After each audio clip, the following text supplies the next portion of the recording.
Hello, everyone. Welcome back to the Tent of Abraham. I'm Tamir Kreisman from Jerusalem, Israel, and this is the end as in the beginning. So this concludes the entire book of Acharit Kereshit. Right now, for the last several weeks, we've been on the final chapter regarding the heir of Rav and the conclusion of everything. But this is the book, and we went through this. It's a big deal. I hope you guys learned a lot from this because it's we cover all of our history and things to come by learning the past, right? Acharit, it will be Kereshit, as it was in the beginning. Doesn't sound as good in English, though. Anyway, so we're going to pick up exactly where we left off last week, okay? Because I pretty much had to cut it. So we're continuing right now where we left off in last week's class, and we're about to conclude the book, right? Acharit Kereshit. Now, in the Ramchal's book, The Way of God, because again, we learned from the Gran, from the Ramchal, passages from within there. So in the Ramchal's book, The Way of God, Part 2, Chapter 3, Mark 8, he says, the supreme wisdom surely looked down upon all that was fit to be present for the improvement of the species, from which it would make a group of the perfected ones that we mentioned above, and saw that it would be very good for them, that there be power in some of them to help others and benefit them, right? This is Kol Yisrael Arevim Ze Lazeh.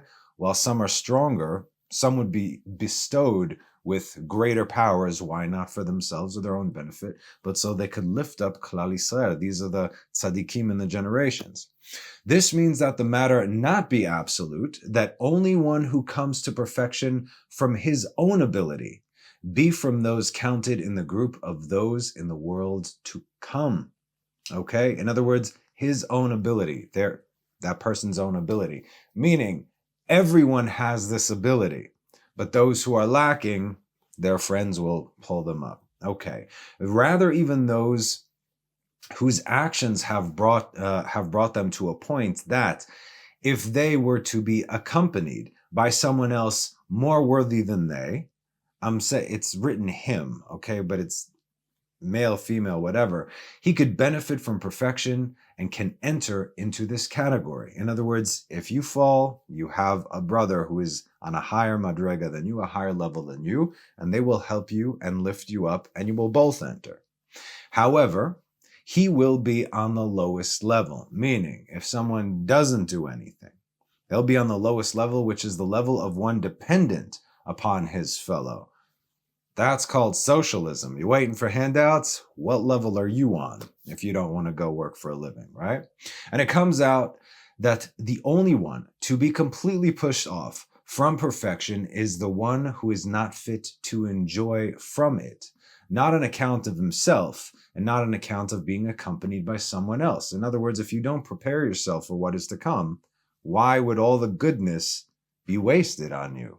You wouldn't enjoy it. Right? If you live in this world right now, which is completely upside down, and you enjoy all the mundane physical pleasures, all those aspects of this world that are fleeting, the world to come that's all spiritual and all goodness would have nothing to do with you, right? You're like, what do you mean? I can't do this. I can't do that. I can't do that. It won't make sense to you. But those that are looking forward to it are already, while this world and the laws that are governing it are taking place, attempt to live. We are here, but we are still trying to move into the world to come.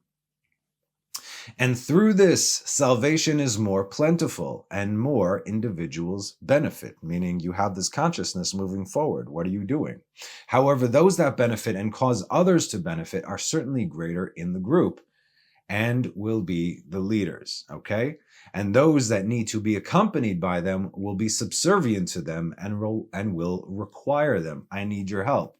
I could get in, but I need your help to get in.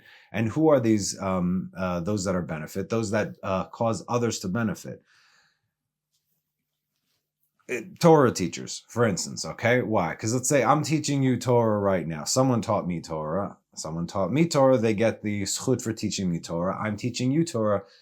I get the schut for teaching you Torah. Any person that you teach Torah to, any person that you show acts of kindness towards, they are now benefiting from you. You understand? This is how it works. As we discussed in the group, it's like a kosher, not pyramid scheme, right? And in order that there be a place for this great refinement, God connected the individuals one with another from the very beginning. As we said, this is Israel. And this is a matter of all Israel are guarantors for one another, Kol Israel arevim ze lazeh, like we said, that they, may their memory be blessed, meaning the sages mentioned in Shavuot 39a. For through this they are surely found to be connected with each other and not be in a situation of each person separated from the other. And surely the good trait is always greater, such that since they are punished, one for the other, with sin, all the more so does one affect the other with merit. Okay? So in other words, we are only as strong as our weakest link. If a man from Israel sins, all of Israel actually suffers from this. And like we said, we saw this in Achan, where they lost the following war after Jericho, because one man from Judah took some spoils from there when they clearly said, don't touch anything, this whole place is cursed. But he took it, and because of that, 36, what's 36 Lamed Vav? Tzaddikim in the generation, 36 of Israel died, and all of Israel who went out to war, they were all tzaddikim. And Joshua was like, what's going on? God said, you got to go make some Seder in your house over there. And also, again, you have the tzaddikim that lift up Israel. It is in their merit. This is why we pray in the merit of other tzaddikim and sages and our patriarchs and everything, but not in their name. That's idolatry, right? Because if, let's say, here's God, you pray in their merit, thank you for teaching me Torah, thank you for paving the way in their merit, to their credit, but never in their name, because that eclipses God, you see? And that is idolatry. And we know who does that. So, you understand the reason behind, but they have nothing to show for themselves, why are they included, right?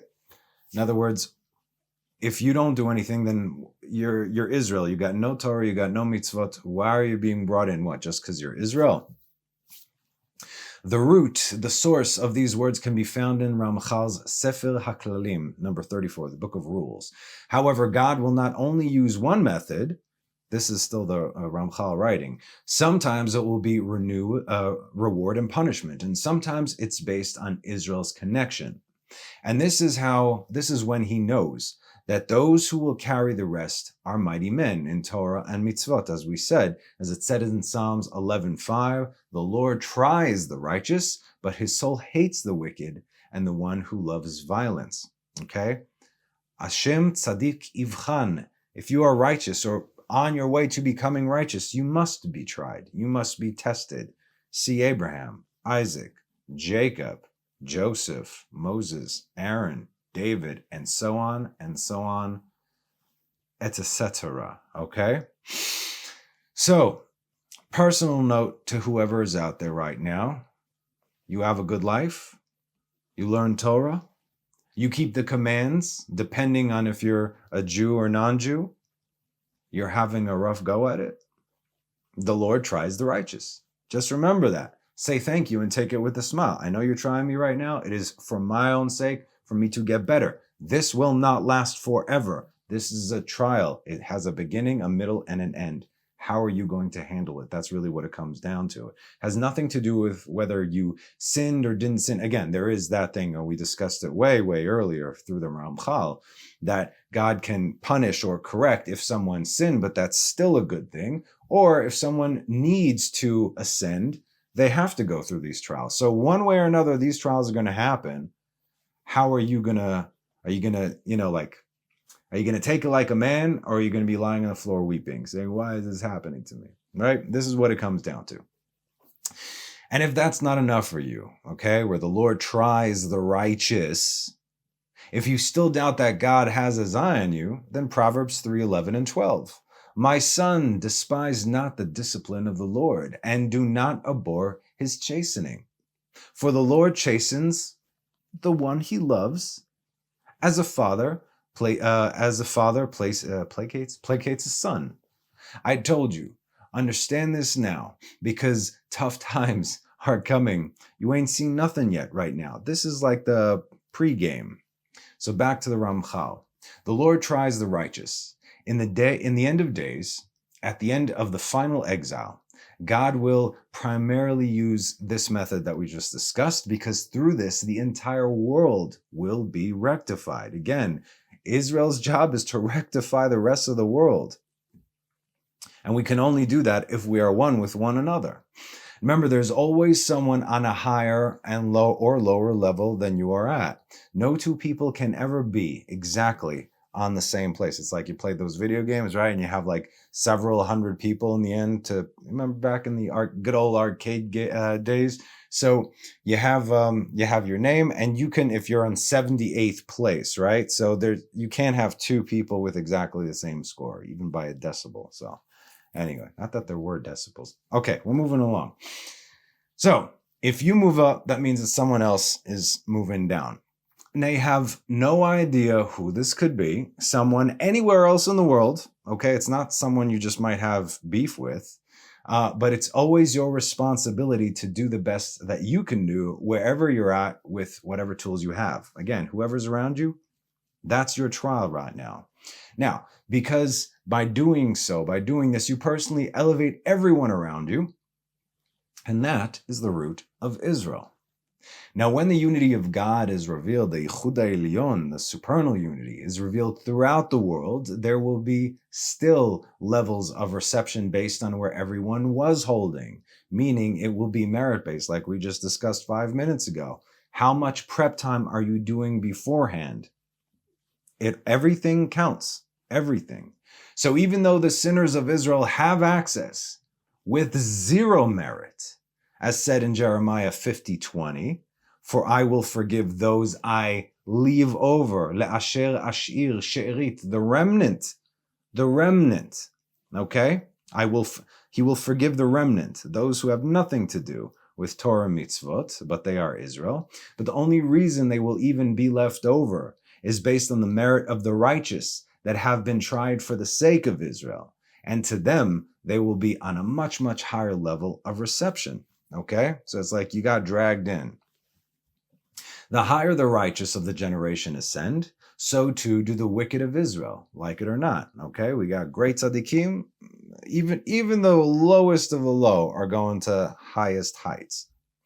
Now also it's like you got to adjust the generations for inflation, right? It's hard to say, okay, well, back then they had Moses, and back then they had the Beit HaMikdash, and they had leaders like David and Solomon, right? Where everything was good, so life was good. Today, oh boy, I mean, to find a halfway decent person, what happens if you leave your car unlocked? What happens if, chas v'shalom, you forget to lock your door at night? It doesn't matter what neighborhood you live in. Right? People falling back on their base nature. So the generation that we live in the problems that we got going on here with just basic human kindness and decency compared to how it was back then. Today, if we do something small, and I've mentioned this before, if you do something small today, if a Jew does a small mitzvah, a tiny one, it is as if, and Chazal say it's as if the Tanaim 2,000 years ago did an incredible mitzvah, an earth-shattering mitzvah. Because today, the only way to get by is if you look out for number one, right? The way is get by is look out for number one, but now this is number one, right? And that's a problem. So again, you have to adjust the generations for inflation. So by being a halfway decent person, you're doing good, okay? Comparatively speaking, of course. Or as Ramchal said in Path of the Just, chapter 13, but upon the remnant, few among the nation who desire to attain closeness to him, blessed be he, and to benefit through their attainment the rest of the masses who depend on them. On them is incumbent to fulfill the Mishnah of the pious, which others are not capable of fulfilling. And in Masechet Ketuvot 111b, it says, Rabbi Elazar said, the common, uneducated people will not come alive in the future, as it is stated, the dead live not. Isaiah 26:14, right? There's a whole thing here. Don't worry about it. He's like, wait, so the common uneducated people will not resurrect from the dead? When he's talking about people, he's talking about Israel, obviously. In other words, those who were already considered dead in their lifetimes will not come back to life afterwards either. When is a person dead? A person is dead. If they don't live by the Torah, they're the walking dead. See the world today. The idea is that is also taught in the Brida. The dead live not. One might have thought that this is referring to everyone, i.e., none of the dead will live again. Therefore, the verse states, the shades, the Rephaim, as we discussed, rise not, in Isaiah 26:14. This teaches that the verse is speaking of one who weakens, merapeh, himself from matters of Torah. Not merapeh, merapeh is to heal. Marpeh is to loosen, like loosen the grip. Rabbi Yochanan said to Rabbi Eliezer, their master, i.e. God, is not pleased that you say this of ordinary Jews. Rather, that verse is written about one who weakens himself and succumbs to idol worship. So it's not just a person who is uneducated, who is not a Torah scholar, okay? There are a few Torah scholars alive today, and if they are, you don't know about them. But we're talking about someone who weakens himself and succumbs to idol worship. That's a whole different story, right? Those who commit this great sin do not merit to be resurrected in the future. Rabbi Elazar said to him, I teach it from a different verse, as written, for your dew is as the dew of light, and the earth shall bring to life the shades. Isaiah 26:19. Rabbi Elazar explains, anyone who uses the light of Torah, which is called the dew of light, the light of Torah will revive him. All the Torah that you're learning, it goes on layaway. It comes back. That Torah that you learned is what's going to revive you in the end. And obviously not just learning, but living according to the mitzvot. And anyone who does not use the light of Torah will not revive him. This is all you. You want to be resurrected? Do the work. Since Rabbi Elazar saw that Rabbi Yochanan was grieved over the distress of common uneducated people, which again, most of Israel today are, he said to him, my teacher, I have found for them a remedy from the Torah so that they will merit life in the world to come, as it states, but you who cleave to the Lord your God are alive, every one of you, this day. Deuteronomy 4:4. But is it possible to cleave to the divine presence?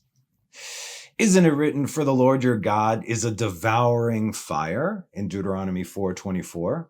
Rather, this verse teaches that anyone who marries his daughter to a Torah scholar and one who conducts business on behalf of Torah scholars by investing their money and one who utilizes his wealth to benefit Torah scholars with his property in some other way, the verse ascribes him credit as though he is cleaving to the divine presence. You understand? This is also, again, this is the concept of supporting a Torah scholar. If you don't learn Torah, if you can't read, give money to someone who learns Torah, and the Torah that person learns is now shared with you. That's how it's done. Like I said, Yisachar and Zvulun. This is biblical already from the 12 tribes. So when Rabbi Yochanan said the dead will not live, he was only referring to one of Israel who leaves the congregation of Israel, meaning the Torah, the lifestyle, his brothers, everything. I'm not a Jew, chas v'shalom. I'm not of Israel. None of this stuff speaks to me. Not only that, but then gets into the ways of the nations, which is idolatry. These individuals, though they be from Israel, made a very clear choice. They will not rise.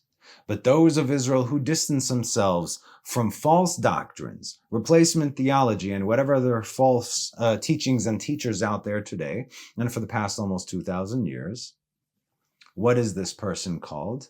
In Masechet Megillah 13a, it says, anyone who rejects avodah zarah, idolatry, or deviant worship is called a Jew, nikra Yehudi. And many of our sages explain this very simply. If you reject Torah, meaning even one small thing that might not make sense to you, both written and oral, of course, because Moses passed on both. What do you think he was doing there for 40 days? And then for 40 years is teaching them the Torah. What? If they have everything written down, then okay, do this, do that. But here's the meaning behind it. Here are the mitzvot that come out from that. We even see over the course of the 40 years that something happened in the camp. Moses said, okay, let me go inquire of the Lord. That is the oral law, right? Because Moses passed on both, then you are considered in idolatry, right? If you reject Torah, you reject the oral Torah, you reject the written Torah, done away with, those are an idolatry. Sure, that's idolatry. Done away with much. Okay, you see what I'm saying. And in turn, if you reject these falsities, you are a Jew. That's it. But by rejecting these falsities, by default, you must live according to the Torah. This is the only way. You don't get a free pass just for calling a spade a spade. I was thinking about something this week, not even this week, just a few days ago. Sometimes you get all these pop-ups and everything because I have to have my ear to the ground. When we were talking about the Erev Rav and we're talking about, there are a lot of secular Israelis and secular Jews who despise the rabbis and constantly make fun and poke fun. Again, this is straight up Erev Rav. This is what the Rashbi says. I've never seen the most, again, there's venomous hatred. There's like, coming at you with anger, and then there's coming at you intellectually. The biggest problem, I think, is intellectually, because the Messianic movement in Israel is, it's growing. You have certain channels of certain fools who, they already doctor this and doctor that. They put out already books refuting all the rabbis on the oral law, this or that, constantly making fun of the rabbis, not calling them names, but intellectually speaking. And they got all the funding. Why? Because who do you think funds them? The Christians, straight up. Yep, Jesus, word.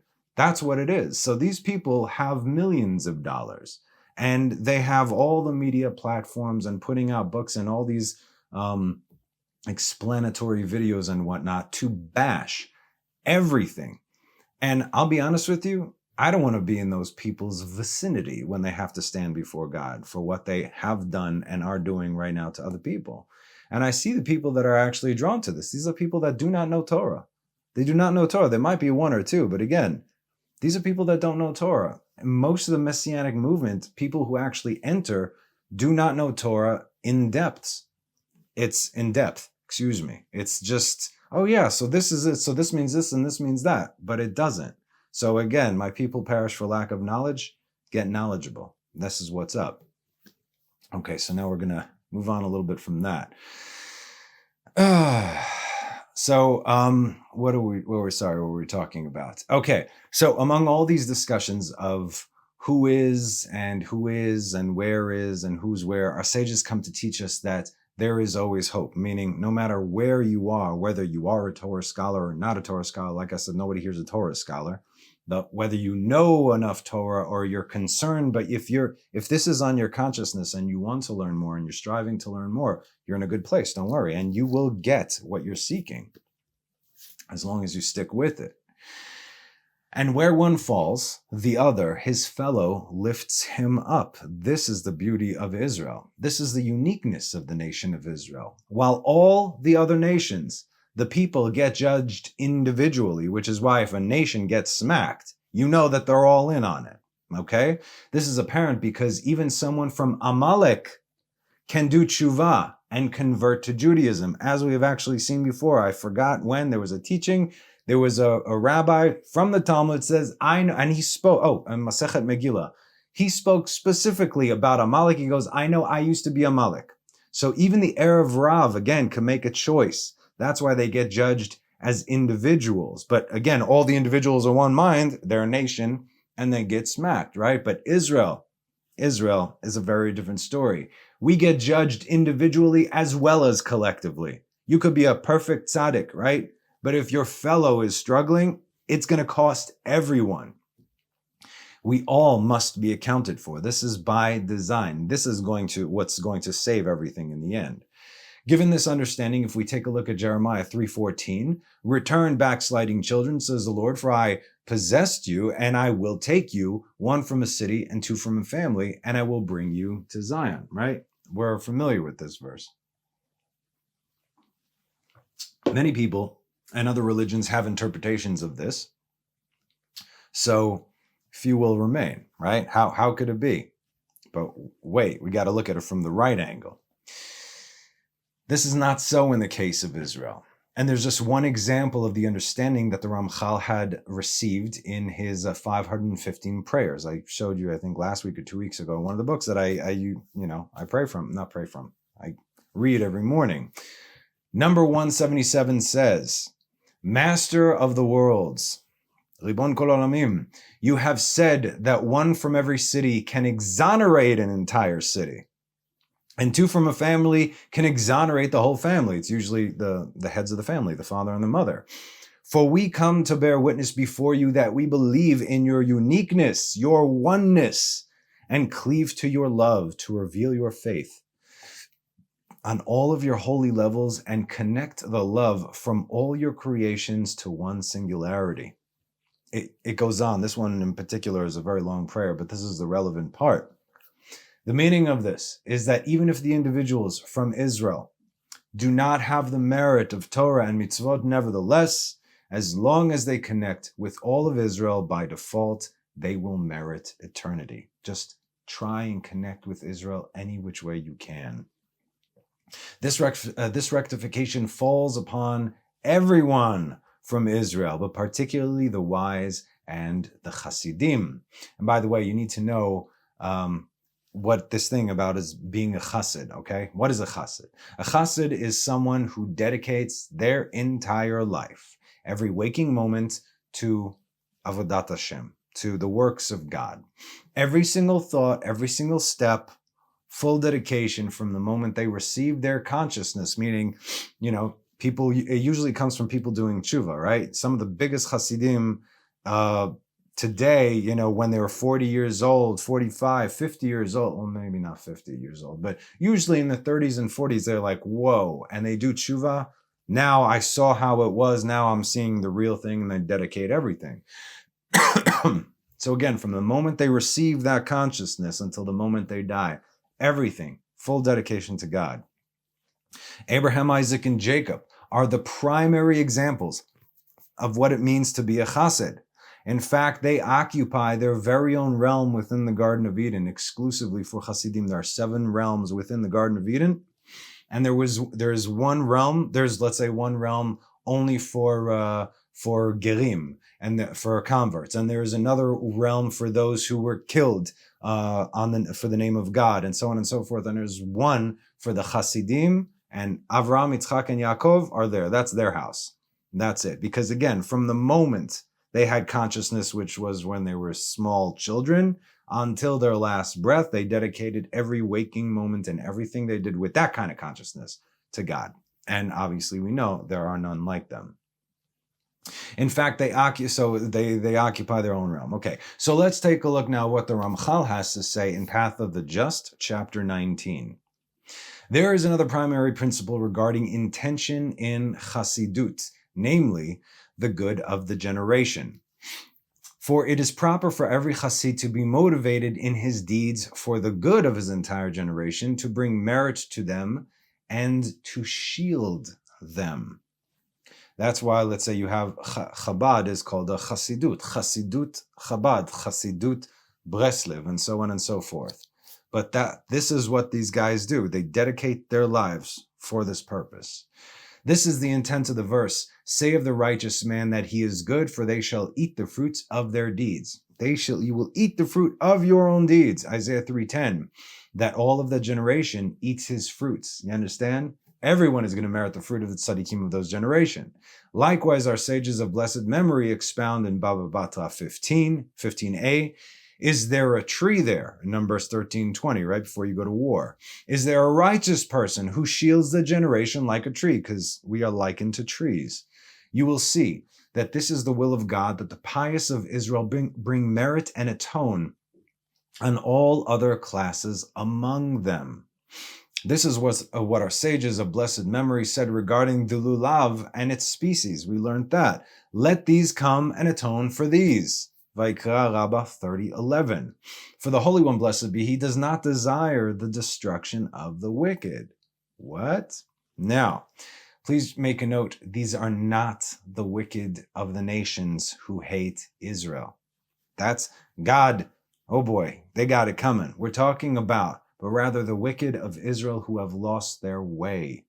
And we will explain this. It is rather a mitzvah incumbent on the pious to strive to bring merit to them and to atone for them. We will also explain this. This intention needs to be included excuse me, in his divine service and also be an actual part of his prayers, namely to pray on behalf of his generation. How do you atone for the generation? You pray. But wait, we will see again how Moses did it. To atone for he who needs atonement, to bring to repentance he who needs to repent, and to plead in defense of his entire generation. Now, what does all have to do with the Erev Rav, right? Because this is still in the chapter of the Erev Rav. What, you think you yourself don't have a part to play in all this? Through these prayers for our brothers and the consciousness that comes with it, it is we who must assist with the sifting, and exposing of the Erev Rav from within Amei Haaretz, from within the lowest of Israel. Who's the Erev Rav from there? They're so similar you can't tell, just like sitting in the highest levels of government. Oh, he's got a yarmulke on his head. Wow, what a wonderful thing. He must be a tzaddik. Oh, speaking of, I just saw something today. Our minister of some thing, whatever, a guy also with the yarmulke the size of a penny on his head, goes on TV and says, "We will now. I want to adapt France's stance." And I'm like, "What are you talking about?" He says, "Macron said that he will lemarer et chayehem shel halo ze."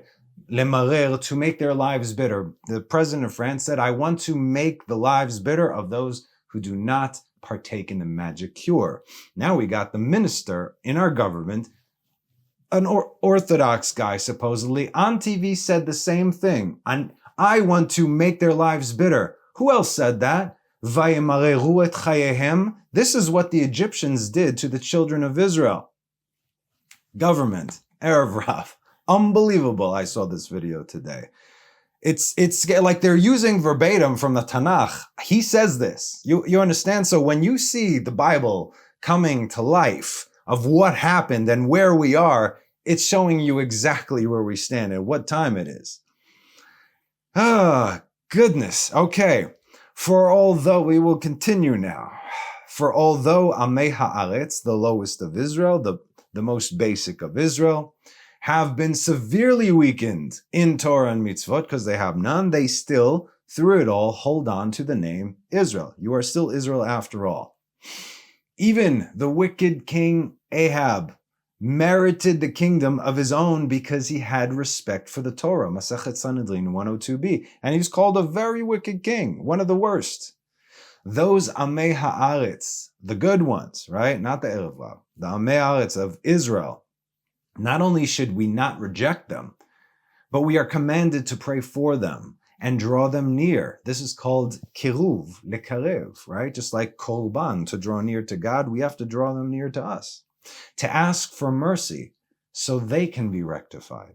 You can't do this whole atonement thing. You can't do atonement for someone else, but you can pray for time, to give them time to do it. But the Erev Rav have no such connection to the name of Israel, and so we don't pray for them. God's got his own plan for them. He's got a plan for us, and that's why we got to do what we got to do. In Midrash HaNe'elam for Parashat Vayera 105b, it says, Rabbi said, it is a mitzvah, it is a command for a man to pray for the wicked. Again, only Israel for Israel, so that they may do tshuva and not enter into Gehenom, not enter into hell, as written in Psalms 35, 11 to 13. Look what King David does to those of Israel who come against him. Okay, look what he says. False witnesses rise up. They ask me of things that I know not. They recompense me with evil instead of good, death to my soul. But as for me, when they were ill, my attire was sackcloth. I afflicted myself with fasting, and may my prayer return upon my bosom. Okay. Rabbi said, it is forbidden for a man to pray for death of the wicked. These people, false witnesses and all these things, they weren't David's enemy. They turned on him, but they were not his enemy because they're still Israel.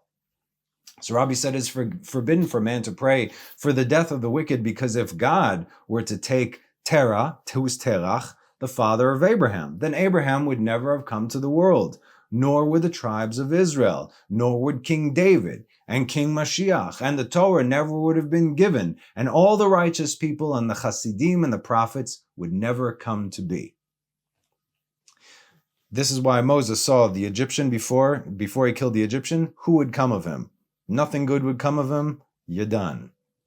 This is what is said in Masechet Sotah 14a about Moses from Isaiah 53:12. Therefore, I will allot him a portion in public with the strong. With the strong he shall share the plunder, because he poured out his soul to death, and with transgressors he was counted. And he bore the sins of many and interceded for the transgressors. Now let's break it down. We are obviously talking about Moses here, because he poured out his soul to death. Moses died and was buried not in the land of Israel. And how many times throughout their 40-year journey that's written over there, do we see God saying, I'm going to take him out? And Moses said, if you do that, then just take me with him. I don't want to be here then. And that stopped it from happening, right? What happened? The golden calf, right? Even if it was the Erev Rav, God said, your people, because Moses said, I want to make a tikkun for the Erev Rav, which we know has to happen, but that wasn't the time. What? Did Israel still not pay the price? 3,000 had to die. They had to drink the bitter waters when the gold went into it.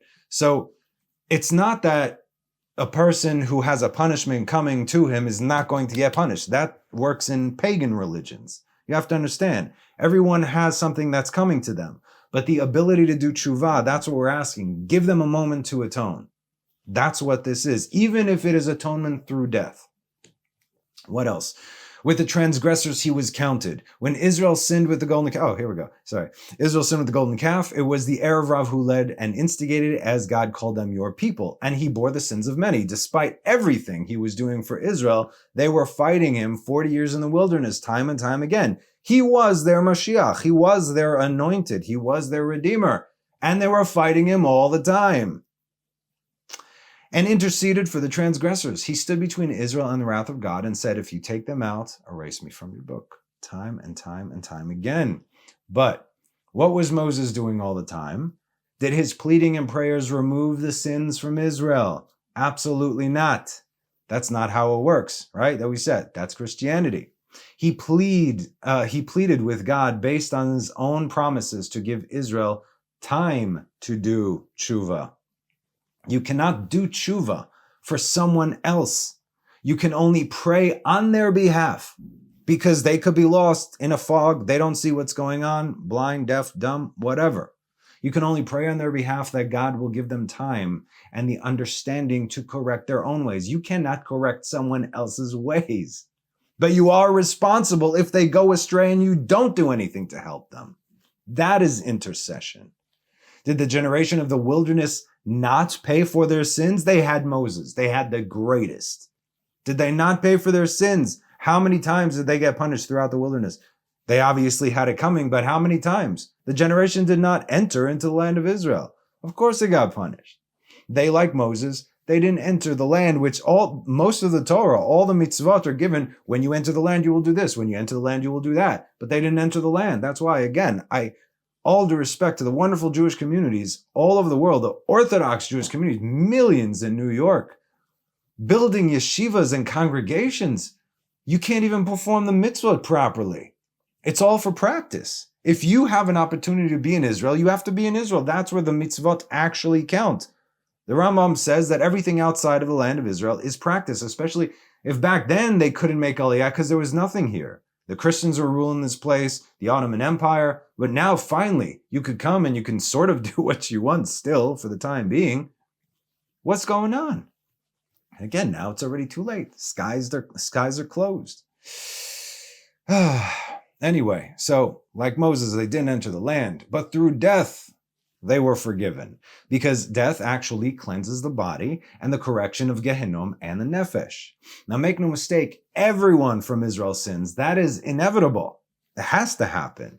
What matters is what you're going to do after the fact. We all have to sin. Everyone's got to screw up in one way or another. In most cases, it's multiple ways. Countless ways, and it could be every single day. But that doesn't mean, what are you going to do? Are you going to get up, or are you going to stay down there? During the Second Temple period, slightly after, our sages added the 19th blessing of the Amidah prayer, and this one was specifically geared towards those of Israel who have turned their backs and entered into idolatry, or more specifically, they followed the nations. Actually, very specifically, it was those of Israel who went after, who started, following the whole messianic cults over there. Let there be no hope for informers. This is what the bracha says. Let there be no hope for informers, and may all the heretics and all the wicked instantly perish. May all the enemies of your people, enemies of God's people, enemies of God, your people be speedily eradicated, and may you swiftly uproot, break, crush, and subdue the reign of wickedness speedily in our days. Blessed are you, Lord, who crushes enemies and subdues the wicked. Now, of these guys, David says in Psalms 139, 21 to 22, did I not hate your enemies? See, this is the difference. You could tell who he's talking about. Did I not hate your enemies, O Lord? With those who rise up against you, I quarrel. I hate them with utmost hatred. They have become my enemies. Meaning they were not his enemies to begin with. They were not the enemies of God to begin with. And if they were not the enemies of God to begin with, or David's, that means who were they? They were of Israel. They made a choice to go against God, the Torah, King David, and everything, and say, no, we're going like the nations right now. They're not coming back. Have become. Anyway, you see this. You see the language. How can a Jew become the enemy of a Jew? When they turn their back on God and his people and start with idolatry and deviant worship. Our sages were very specific as to who are the wicked and transgressors of Israel. Still, of Israel, they are still your brothers. But, for instance, the Sadducees, who separated themselves, the Pulshim, lifrosh, to separate, right, to pull away from the nations, but staying together with Israel, who separated themselves. These are the Pharisees, the Sadducees, the Tzdokim, the other guys, The Sadducees who separated themselves from Klal Yisrael, they became a cult unto themselves, and they follow the ways of the nations. They are called, as David put it, Misanei Hashem, the enemies, the haters of God. Deuteronomy 7:10 says of them, and he repays those who hate him to their face to cause them to perish. He will not delay the one who hates him, but he will repay him to his face. These Sadducees, they didn't believe in the resurrection of the dead. No problem, They didn't believe in Mashiach. They didn't believe in the oral law. I don't know how they lived. Maybe like Christians, an eye for an eye, right? Circumcise your heart, take that knife, circumcise that heart. Show your dedication right there, because if you don't have the oral law, then what are you doing, right?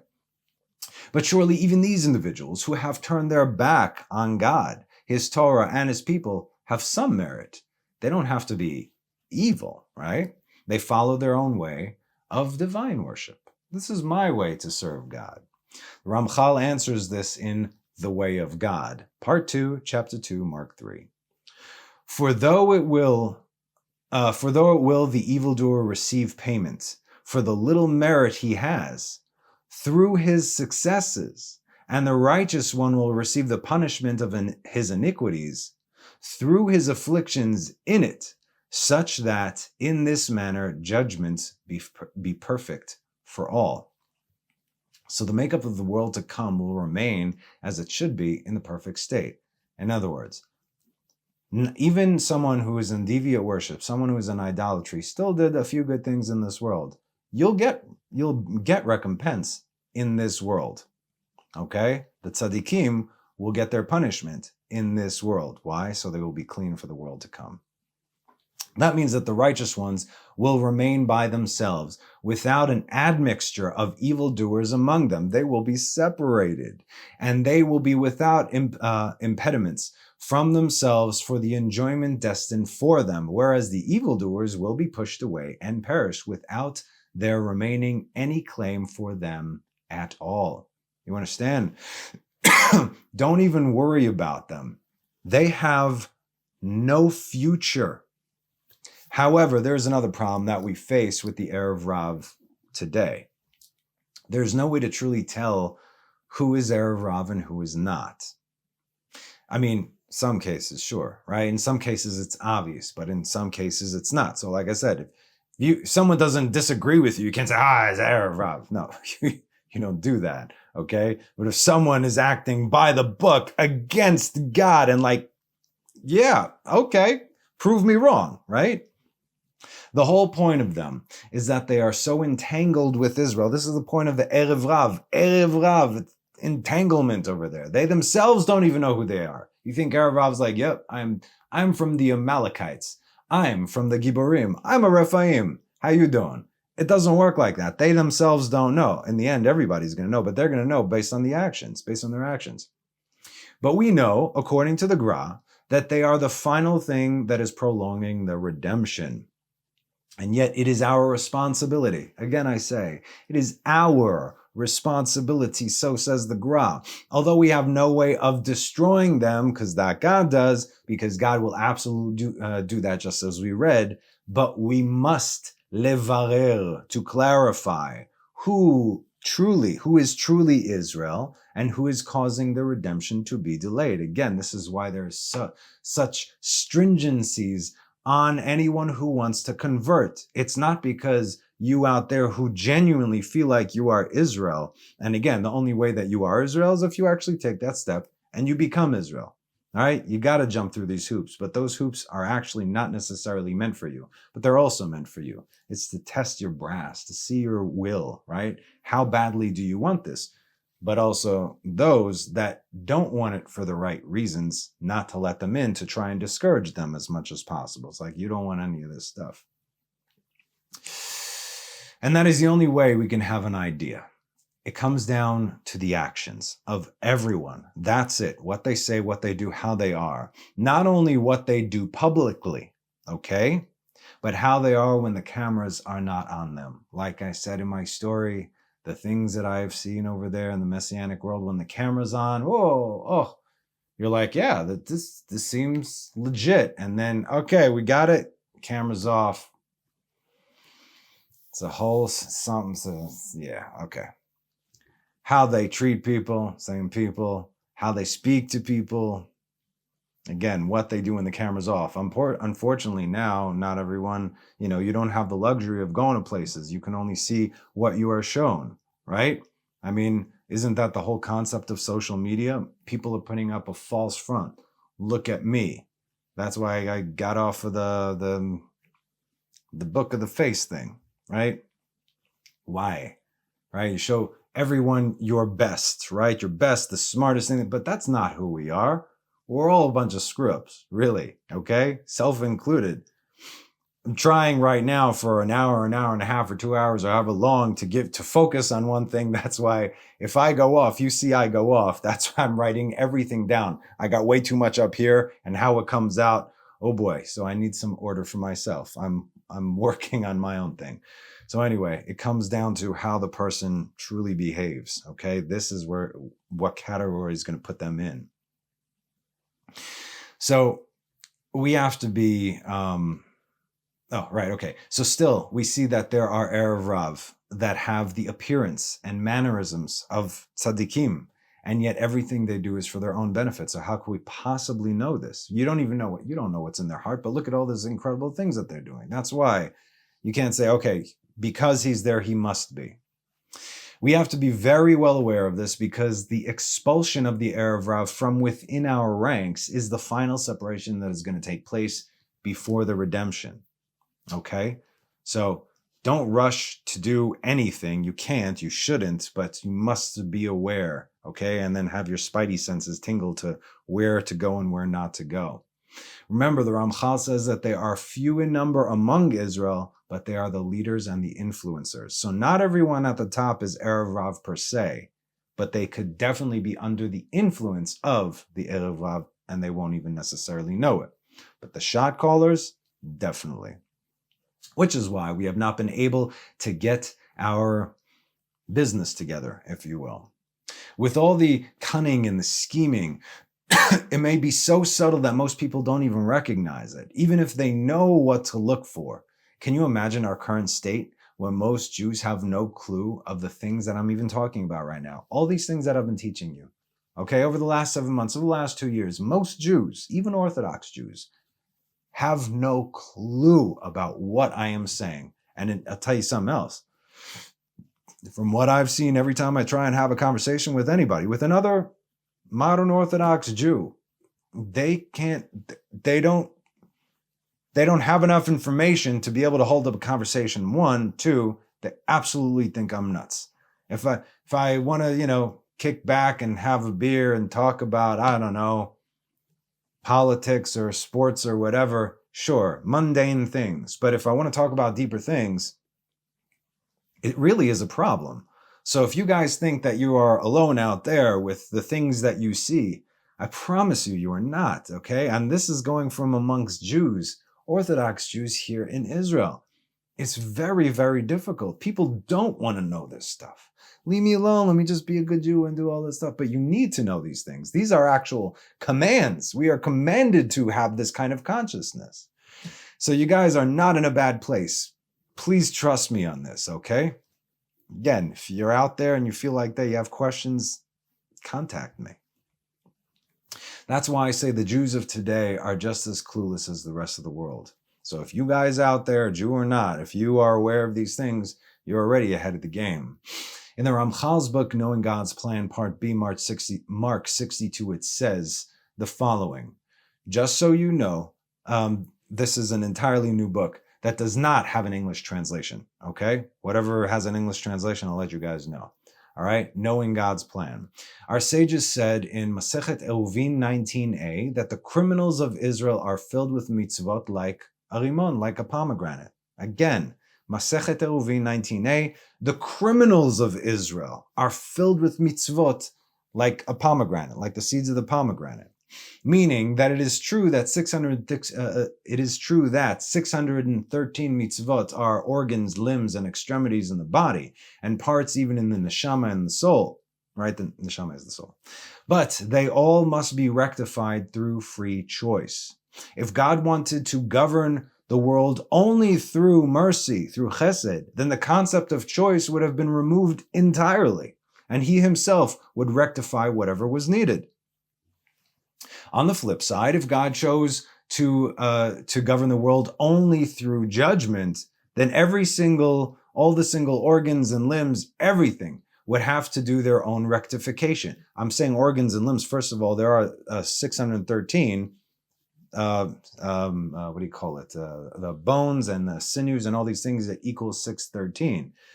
But excuse me, we are one man. That's kind of the whole point. The restoration of Israel is equal to Adam, and that's the one soul that was given in this world. So that's why we are likened to these different parts.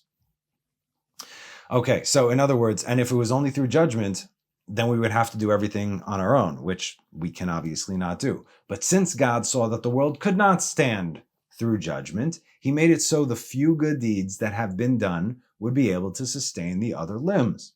I'll give you an example, okay? When I wrap tefillin on my left arm, I use my right arm, right?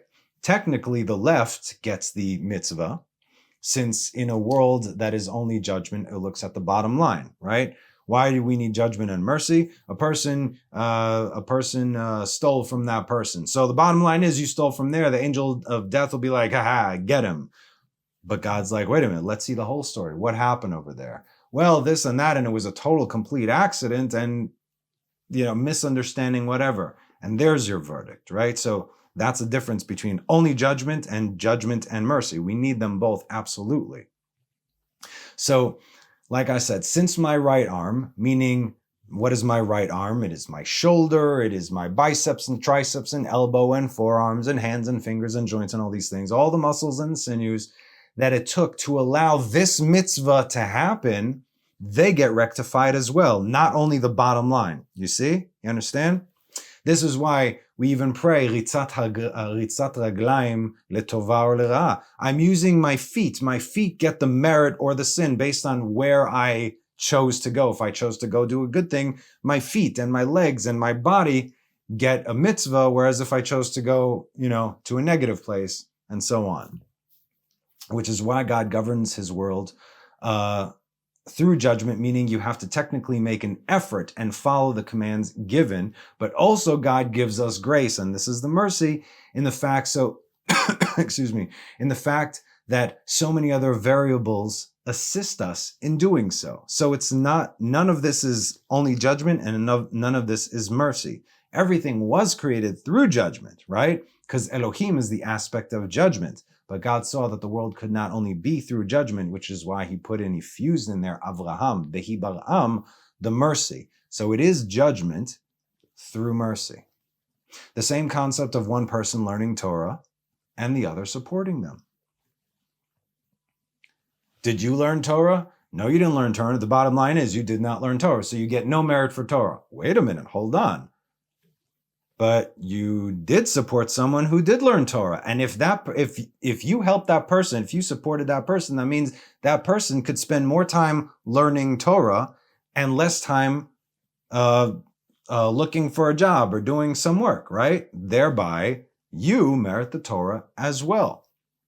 Now, this next part is interesting, okay? The Master of the Universe created the aspect of free will that resides with the performance of every mitzvah, no matter how small, within the criminals of Israel, and through the fact that they have done mitzvot, no matter how small or few, they still count for something.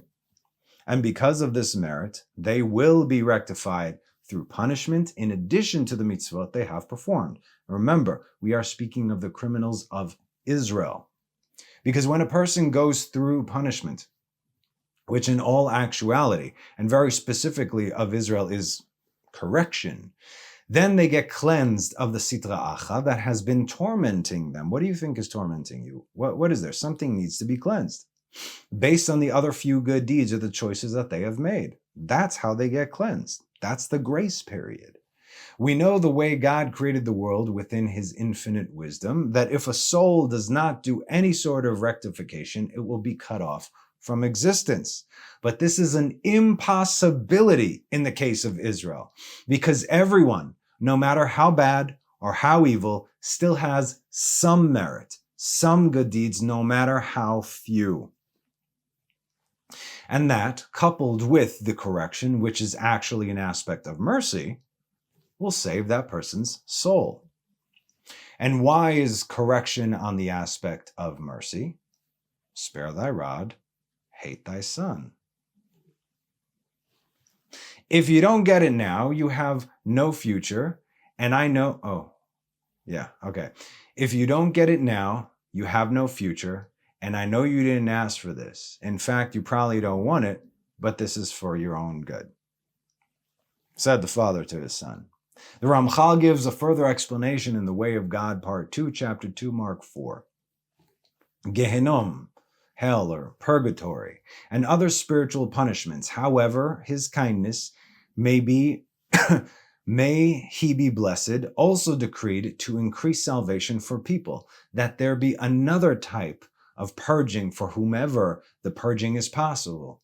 Meaning, for one in whom evil was very strong, but not so much so that his verdict be to have him completely perish. Again, if you have even one speck of sand of something positive in you, that's going to count in your favor. No one is completely, absolutely wicked. And that is a group of punishments, the most noted of which is judgment in Gehenom, in purgatory. And the intent of it is to punish the sinner according to his sins in such a way that after his punishment, he has no more liability for the evil act that he did, so that he be able to receive the true reward afterwards, according to his remaining good deeds. This is a whole nother concept, and I believe we discussed this, I just can't remember where. If not, then here you go. Let's say I got this many punishments, right? But I only have this many good deeds. God is not going to say, okay, I'll subtract this from that, and then you'll have, instead of this many punishments, I'll just take the good deeds, and then you'll have this many punishments, right? Or corrections to go through. God wants you to merit everything.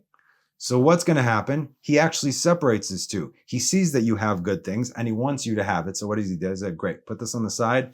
We got to cleanse you. All this thing, we're going to make this disappear right now, so you can benefit from all your good deeds. That's how it works, because no deed goes, unpunished, right? Both good and bad are unrewarded. So according to this, it comes out that those that perish will be scant and not abundant. But behold, they will only be those in which the measure of evil becomes so great as to be impossible in any way that a place can be found for them to remain for true payment and eternal enjoyment. There might be those few, right, that are so bad that it doesn't matter what happens, they're not going to be able to change, because everything still is based on free will. And see that it comes out that judgment is divided into 3 parts. As its main part is in the world after resurrection, as we have written. However, actions are fit to be repaid before then. Before there are those of them that will be repaid in this world, and those that will be repaid in the world of souls, Olam Neshamot, the world to come.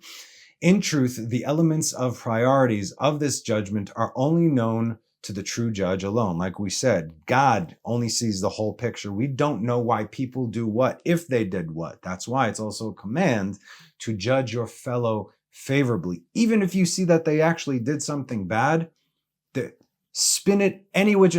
Think of yourself at that moment as that poor White House spokesperson. Wait, so he murdered a whole bunch of people. Yeah, but well, you see, the thing is, I'm going to circle back to you with that. You have to spin it in a positive thing. This is actually a command when it comes to our brothers, okay? Spin that positively, give them the benefit of the doubt, just like Moses did for Israel's behalf. No, they're not that bad. I don't believe it. Moses refused to believe what God said until he came down and he saw it himself. He goes, oh, so you weren't lying. Okay. Moses was acting correctly. Of course, God wasn't lying, but Moses knew the Torah because God just taught him that you cannot believe Lashon Hara, even if it is truth, and he had to go see it for himself. Did God speak Lashon Hara about Israel? No, he told Moshe, you go get in there right now before they lose the whole thing. Hurry. Okay, okay. So that happened. Anyways, very, very interesting, that part. So in truth, the elements of the properties of this judgment are only known to the true judge alone. Only God sees all. That's why we are katonti. We are small. We don't really know. For he is the one who knows the true essence of actions and their outgrowths and details, and he knows which one of them is fitting to repay at a certain time and in a certain way, and which at a different time and in a different way. Someone wronged you and they got away with it? Oh, pray for them that they are aware of what they did. Pray for them that while they're still alive, they are given an opportunity for to undo what they did. Because if they die with that, no, you don't want that. You don't want that on them. And that which we do is only the general ways of God's direction upon what it is based and what it is causing. And the latter is that which we explain, that the purpose of the whole matter is to gather an eternal group for cleaving to him. May he be blessed. You understand? This is the whole reason for everything. The purpose of the whole matter is to gather an eternal group.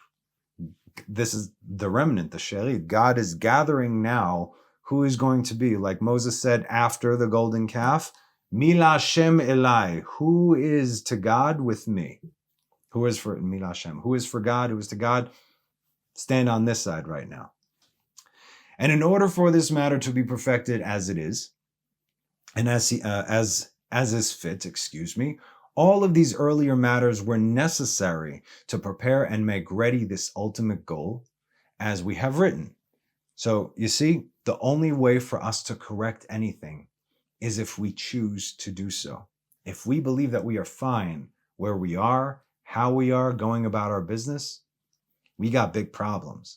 So when I say the whole world has to do tshuva, or all of Israel has to do tshuva, even if you're a super ultra orthodox person and you follow every single law of the Torah, you still have to do tshuva. And we do this every night. You have to constantly inspect your actions all the time. At the end of the day, you have to make peace with that and with everyone.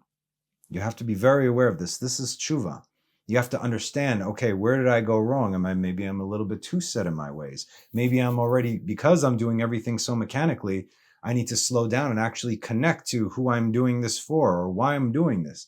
A lot of times people get wrapped up in life, as we all know, and you forget. You still do all the mitzvot. No one could fault you for that, but what's behind it? And again, I'm not blaming anyone. We fall into these cycles until someone smacks you or until God smacks you and then you fall. Why? Because he needed to get you out of that cycle. You'll go back to that same cycle, but now you'll do it with a new consciousness and a new awareness. Cycles. To culminate the spirit of this entire study of Acharit Kereshit, we took a look at the Ramchal's commentary for Exodus 12:42, but I'll read 41 as well for context. It came to pass at the end of 430 years, and it came to pass in that very day that all the legions of the Lord went out of the land of Egypt. All the legions, Kol Tzvaot Hashem, they're all not just Israel, Kol Tzvaot Hashem were in Israel, because God said to Israel, I will go down there with you. And he was counted among them. And I will also come out of there with you. And he was counted among them too. He counted himself among them. There's like 430 years to the day. That means it was Erev Pesach, so we know when the covenant of the pieces was. It was Erev Pesach 430 years before, meaning when Abraham was 70 years old. It is a night of anticipation for the Lord. God has been looking forward to this, to take them out of the land of Egypt. This night is the Lord's. It ain't yours. God's. Guarding all the children of Israel throughout their generations. Lechol bnei Yisrael ledorotam. Now this verse, in case you missed it, speaks to us today, all the children of Israel throughout their generations. That's us. The exile is called Laila, night. Okay, so where's the Laila thing? Leil Shimu. It is a night of anticipation. It says Leil, not Laila. So the exile is called Laila, night. But the aspect of night breaks down into two sections. The first part is the beginning of the night, which is called Leil, as it says in the verse, Eve, like the evening of, just like we read in the verse, in verse 42. And the second part which is in the end of the night, called Laila. That is night. Meaning that the beginning of the exile is called Eve, Leil, and the end is called Laila, night. What is the root of this? That the Geulah, the redemption, starts at the beginning of the Galut. Do you understand what I'm saying? The moment the exile took place, that was already the beginning of the redemption, because it's a countdown. Everything is a countdown. It has a time limit. The reason we don't see that in the beginning is because not enough correction had taken place. The whole thing, again, why do we fall? So we can get back up, so we can learn how to get back up and help others who have fallen also to get back up. But the more turmoil Israel goes through, as a result, they become cleansed, and slowly but surely the Shekhinah begins to reveal herself, which is where we see prophecy kicking into high gear. It has been at least 2,000 years, and we have seen more prophecies fulfilled over the last 80 years than over the entire course of the 2,000 years of that time. And all the prophecies that have yet to be fulfilled, meaning what is coming up, is the event that all of creation has been waiting for almost 6,000 years now. Obviously, there's still a whole bunch of wars that need to take place, and a whole bunch of things have to happen over here. Not good things. But again, if it is a negative prophecy, we can always undo that. We can always turn it positive. But if it's a positive prophecy, then oh boy, the nations better watch out. It is the end of the world as we know it, and the beginning of the world to come, which maybe someday we'll learn about that. But the final cleansing Vengeance, separation, and restoration must take place before all these things happen. This is how it was during the redemption from Egypt, as that ended before its time, right? What did God tell Abraham in Genesis 15:13? See, I don't believe we're going to the year 6,000, because technically speaking, we got 255 years left, even though we also know that there's 164 years missing. So that means we got 55 years left, 55 years left till the year 6,000. Even if you add that or take it out, it doesn't matter. We're going before the time. Acharit kereshit, baby. As it was back then, so it will be. Watch this. What did God tell Abraham in Genesis 15:13? And he said to Abram, you shall surely know that your seed will be strangers in the land that is not theirs, and they will enslave them and oppress them for 400 years. 400 years. Now, did this happen? No, it did not happen. Now, I've specifically taught of this before, but it was a couple of years ago. So listen up, because it's really super cool. And it also coincides with the point that I'm trying to make. God told Abraham 400 years. But we just read in Exodus 12:41, and it came to pass at the end of 430 years. Okay, so that's one. Now, we know it was 400 plus 30 because it was 30 years before the birth of Isaac, meaning Abraham was 70 years old, right? And that's why it said, your seed. Abraham did not have a seed yet. He wouldn't have a seed for 30 years. So it's 430 years, meaning from the moment that God spoke, 430 years, this is a night of anticipation for God, okay? So he was 70. We also know it happened on Erev Pesach because we read it came to pass on that very day. As they exited, that's when it was told. How long were Israel in Egypt? Starting from when Jacob and his family descended, right? 210 years.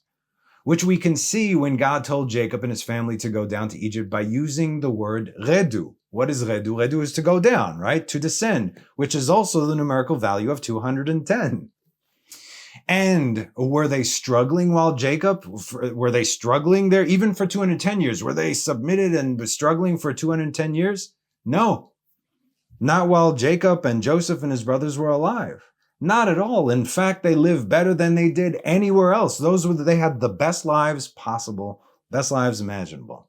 So when did the enslavement and tough times begin? It was only 86 years before they left, at the birth of Miriam, right? Who is named after the bitterness, mar, right? Just like what's his face wants to do to us. Lemarer lahem et hachaim.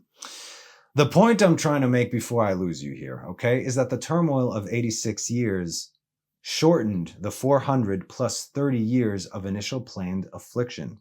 It was supposed to be 430 years, but it went down to 86 years. 86, incidentally, is also the gematria of Hateva, nature, and it is also gematria of Elohim. Anyway, here's a wonderful hint we have towards us for these 86 years. In the very next chapter, in Exodus chapter 14, verse 18, it says, so God led the people around by the way of the desert to the Red Sea, and the children of Israel were armed when they went out of Egypt. ויסב אלוהים את העם דרך המדבר, ים סוף, וחמושים עלו בני ישראל מארץ מצרים. So chamushim, yes, it means armed, but this is where we get the concept of 80%. That means that only a fifth of Israel left, a fifth of Israel, meaning 20%. So the 80% remained, in Egypt. So we know only a fifth of Israel went out of Egypt, as the remaining 80% were taken in the darkness. But hold on, because that's not my point, okay? 1/5 made it out because the turmoil had been concentrated down to 1/5 of the allotted time. As 1/5 of the allotted time, which is 430 years, is a total of 86 years of the actual turmoil Israel had to endure. Do you understand? 20% of Israel left because they only did 20% of their time, of their allotted time. Did you understand this? 86 times 5 is 430. You get it now? How awesome is that? Now we can move on. As even during these final 86 years of turmoil had not been enough to correct all of Israel, again, we all have free will. But God made a promise to Abraham, Isaac, and Jacob.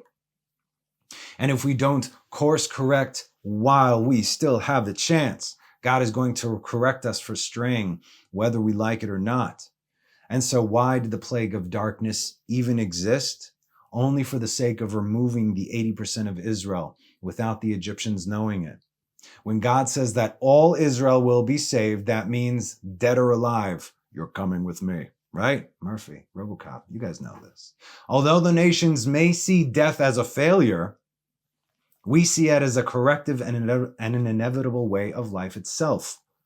Now the Lord God said, behold, man has become like one of us, having the ability of knowing good and evil. And now lest he stretch forth his hand and take also from the tree of life and eat and live forever, and remain in that state forever. Who wants to live forever? Narcissists. People who really like this world. No. You think you want to live forever in this state? In this world? You know you don't. Hence the renewal that is on its way. The 80% that were taken in the darkness are called the wicked ones of Israel. Wicked, yes. Punishable by death, yes. But still Israel. Meriting to live through their redemption? No. Meriting to hear and see God speak in Mount Sinai? No. Meriting to receive the Torah? No. But still Israel. And as they are still the children of Israel who bear God's name, they will be resurrected after they have been corrected through death, thereby shedding death from themselves. Thereby death no longer has a hold on them, nor will it on anyone else after that time. You see, when God said, guarding all the children of Israel throughout their generations, Leil Shimurim hu la'Hashem, Shimurim lechol bnei Yisrael ledorotam, as long as you do not turn your back on God, His people, and His Torah, all the children of Israel means all the children of Israel. Because again, lechol bnei Yisrael, all of them, ledorotam, for their generations. The good, the bad, and the ugly. Throughout their generations does not begin and end with the Exodus, but it means us here today, now. 2 Samuel 14:14. For die we must, and are as water that is spilt on the ground, which cannot be gathered up again. And God favors not a soul, but He devises means that he that is banished cannot cast from Him. Because even if there were a single one who is called Israel is banished, then God would not keep His word, and His divine image would be blemished. Chas v'shalom. God, Kol Yisraeli v'sha, all of Israel will be saved. Yeah, those obviously who didn't turn their backs. The wisest of all men spoke of this matter in Song of Songs 4:7. Kulach Yafa Rayati, Umum Ein Bach. You are all fair, or all of you is fair, my beloved, and there is no blemish in you. That's how God sees Israel, the good, the bad, and the works in progress. And thus concludes our in-depth study of the book Acharit Kereshit, the end from the beginning. Here you go. Over 30 lectures on this have been given towards this topic, which include the Ramchal and the Gra, the redemption from Egypt, the return to Israel during the time of the Second Temple, the final redemption, the P'kidah and the Zechira, the responsibility of Israel to arise, prayer, hope and longing, faith, love, the secrets of Torah, the gathering of the exiles, the settling of the land of Israel, the building of Jerusalem, the temple and inquiring of it, the kingdom of the house of David, and the Erev Rav. And my friends, these topics are not just to pass the time. These topics are the very things that we must focus on right now all the time in order to do our part as Israel. You call yourself Israel? Do your work. This is what we need to do. This is how we need to live, in addition to obviously following the Torah and the halachot.